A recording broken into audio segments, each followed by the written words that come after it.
ভাই একটা কথা কি জানো, এই টাকার জন্য কত ছেলে নিজের স্বপ্নগুলো বিসর্জন দিয়েছে, হারিয়ে ফেলেছে বিকেলের ক্রিকেট খেলা, সন্ধ্যার বন্ধুদের সাথে আড্ডা দেওয়া, সবকিছুই ছেড়ে দিয়েছে এই টাকার জন্য। টাকার জন্য প্রতিটা ছেলে নিজের ক্যারিয়ারটাকে এলোমেলো করে দিয়েছে। পরিবারের কাছ থেকে নানা ধরনের কথা শুনেছে, প্রিয় মানুষকে হারিয়েছে, বন্ধু বান্ধবের থেকে আলাদা হয়ে গিয়েছে, হারিয়ে ফেলেছে তার বিকেলের আড্ডা, সন্ধ্যার আড্ডা, কিংবা বিকেলের ফুটবল ম্যাচ, ক্রিকেট খেলা, ঘুরে বেড়ানো, এই সব কিছু মানে পরিবর্তন করে ফেলেছে শুধুমাত্র নিজের ক্যারিয়ার ভালো রাখার জন্য, মানে প্রতিশ্রুতি করার জন্য বা টাকা ইনকাম করার জন্য। আসলে সময়ের সাথে সাথে সেই ছেলেটা পাল্টে গিয়েছে। যেই ছেলেটা একটা সময় ক্রিকেটে আসক্ত ছিল, যেই ছেলেটা একটা সময় কোনো একটা মেয়েকে ভালোবাসতো, যেই ছেলেটা একটা সময় সবসময় বন্ধুদের নিয়ে আড্ডায় থাকতো, ঘুরে বেড়াতো,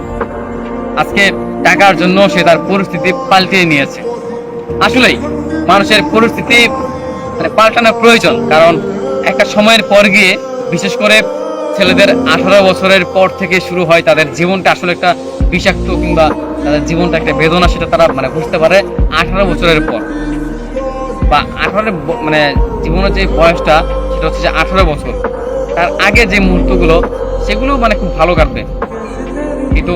জীবনে যে 18 বছর যে পার হয়ে যাবে, কিংবা এই বছরটা যখন মানে পার হয়ে যাবে, ঠিক তখনই প্রতিটা ছেলে কিংবা প্রতিটা মেয়ে তাদের কাছে মানে তাদের জীবন একদম বিষাক্ত মনে